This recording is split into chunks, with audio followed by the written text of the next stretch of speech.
Salut, bienvenue pour cette nouvelle vidéo. Aujourd'hui, pas de tuto, mais la découverte d'un nouveau produit, le CPS 090 de chez Empire. Ce produit, c'est un sur-rétroviseur, donc c'est un écran additionnel qu'on va venir installer par-dessus le rétro d'origine et qui va vous donner plusieurs fonctionnalités, à savoir une interface pour avoir CarPlay ou Android Auto avec une connexion avec le produit qui se fera sans fil via le Bluetooth et le Wi-Fi, paramétrage très simple. Vous allez également avoir une dashcam pour l'avant intégrée au produit, une caméra arrière fournie avec le produit qui peut vous servir de dashcam arrière, mais aussi de caméra de recul. Bref, on est sur un produit hyper complet, mais on va voir ça tout de suite en action. Alors voilà comment se présente le produit. Donc c'est un écran large, donc ça ressemble à un rétroviseur, hein. C'est clipsé avec des sangles caoutchouc autour du rétro d'origine, donc c'est parfaitement stable. Après on a passé tous les câbles dans les garnitures pour que ça soit propre. Donc comme je vous l'avais dit, donc un produit de chez Empire, donc produit donc une marque allemande, hein, donc on a vraiment une vraie fiabilité sur le produit. Et là on va avoir l'intégralité du menu du système. On est sur un produit assez polyvalent puisque c'est un produit donc, qui est compatible CarPlay et Android Auto sans fil. On a ici le menu principal avec les différentes fonctionnalités, l'accès Apple CarPlay, l'accès Android Auto, l'accès à la partie caméra de surveillance, donc la partie dashcam, les réglages des sorties audio et les paramètres généraux. Alors, surveillance, ça veut dire quoi? Ça veut dire qu'en fait, vous avez un produit qui a juste ici, là, une caméra avant qui est rétractable. Donc, on peut l'ajuster en fonction de la taille de son rétroviseur pour qu'elle puisse bien voir la chaussée devant soi. Et on a également une entrée caméra arrière et elle est fournie avec le produit. Il suffit d'aller sur surveillance et on va regarder ce que voient les caméras. Caméra avant, caméra arrière, on a bien la date et l'heure. Donc ça, c'est enregistré du moment que vous mettez une carte SD dans l'appareil. Vous allez pouvoir gérer la qualité d'enregistrement des deux caméras, soit en 720p de chaque côté, soit en 1080p de chaque côté, soit en 2,5K pour l'avant et en 1080p pour l'arrière. Vous aurez la possibilité bien sûr de revisualiser directement sur le produit les fichiers vidéo. Voilà, ici vous aurez les cycles, donc ça c'est quand vous roulez, les fichiers que vous aurez verrouillés et les photos que vous aurez prises, parce que vous pouvez aussi prendre des photos. Car vous êtes en mode surveillance, vous voulez prendre une photo, vous cliquez sur photo, vous voulez faire un fichier verrouillé, vous cliquez sur verrouillage, et vous pouvez choisir d'enregistrer en plus le son ou pas en cliquant sur le micro. Donc voilà pour la partie surveillance. Et dans les paramètres, vous aurez les paramètres donc de la résolution et les paramètres de durée de séquence de fichiers vidéo. Ensuite, ce produit, quand vous installez la caméra arrière, vous avez un petit fil que vous pouvez connecter sur la caméra de recul, sur le feu de recul. Du coup, quand vous passez la marche arrière, le système le détecte et vous affiche la caméra en mode caméra de recul.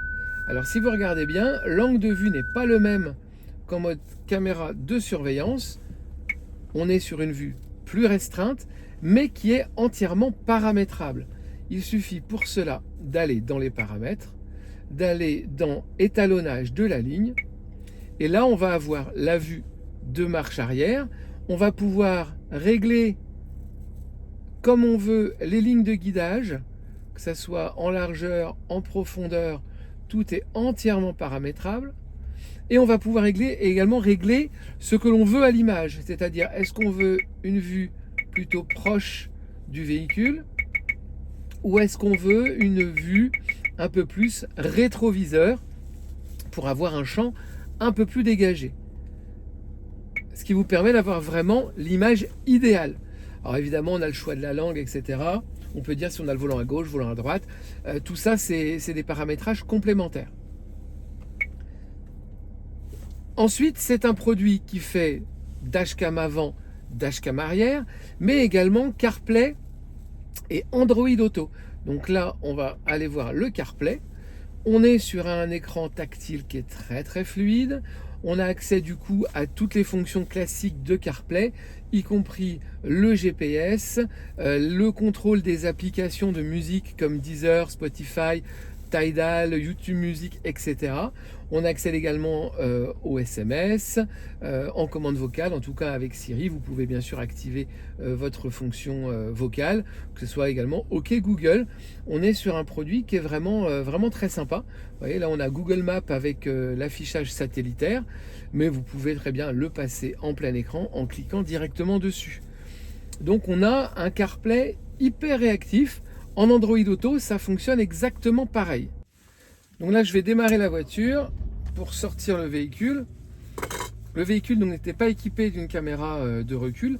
À la base, ils ne sont pas venus pour ça. Ils sont venus vraiment pour la partie CarPlay Android Auto.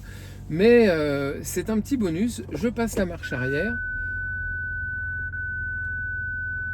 Et on a la caméra de recul qui s'affiche. Donc on garde les radars de stationnement avant-arrière d'origine, bien sûr, mais on a maintenant une caméra de recul et il suffit que je repasse en marche avant ou en mode neutre pour que la caméra s'efface et qu'on revienne donc sur le CarPlay. Évidemment, si on est déjà sur le CarPlay, je passe la marche arrière, c'est prioritaire.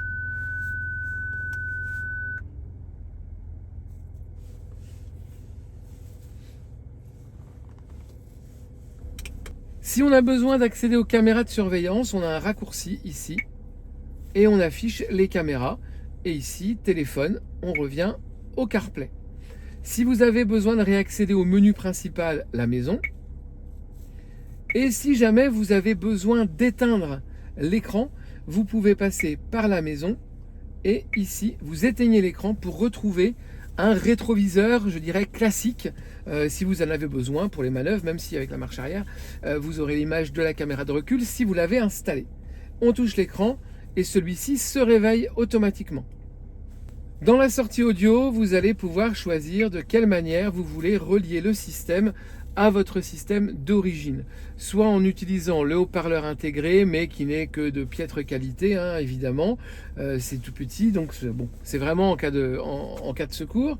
La liaison, vous pouvez également le faire via transmission Bluetooth. Je ne l'ai pas encore essayé. Vous pouvez le faire en transmission FM, en réglant une fréquence FM sur votre autoradio et en réglant la même fréquence ici sur le système. L'avantage, c'est que la fréquence n'est pas fixe, donc vous pouvez vraiment changer la fréquence si vous arrivez dans une zone où la fréquence est occupée. Vous changez de fréquence comme vous voulez. Sur ce véhicule, on a fait les tests, mais on avait une petite saturation, le niveau d'entrée était un peu trop fort, donc ça ne me plaisait pas tellement, donc on est passé sur la dernière solution, faire un branchement par le câble auxiliaire, l'entrée jack de la voiture. Donc on a passé un câble jack jusqu'à l'entrée auxiliaire, et du coup le son passe directement par l'entrée auxiliaire de la voiture, et on a comme ça un son impeccable sans perte. Voilà, c'était la présentation de ce produit de chez Ampere, le CPS 090, un produit allemand, évidemment pas fabriqué en Allemagne, hein, rien n'est fabriqué en Europe malheureusement de nos jours, mais on a un vrai produit de qualité avec plein de fonctionnalités sympas. Donc si ça vous intéresse, vous pouvez venir le trouver bien sûr à la boutique. On peut également vous le vendre par correspondance, ça pose pas de problème, mais l'installation peut être un peu complexe, surtout si vous voulez mettre la caméra de recul. Merci d'avoir regardé cette vidéo, je vous invite à vous abonner à la chaîne pour toujours plus de tutos et de démos de produits. À très bientôt, salut!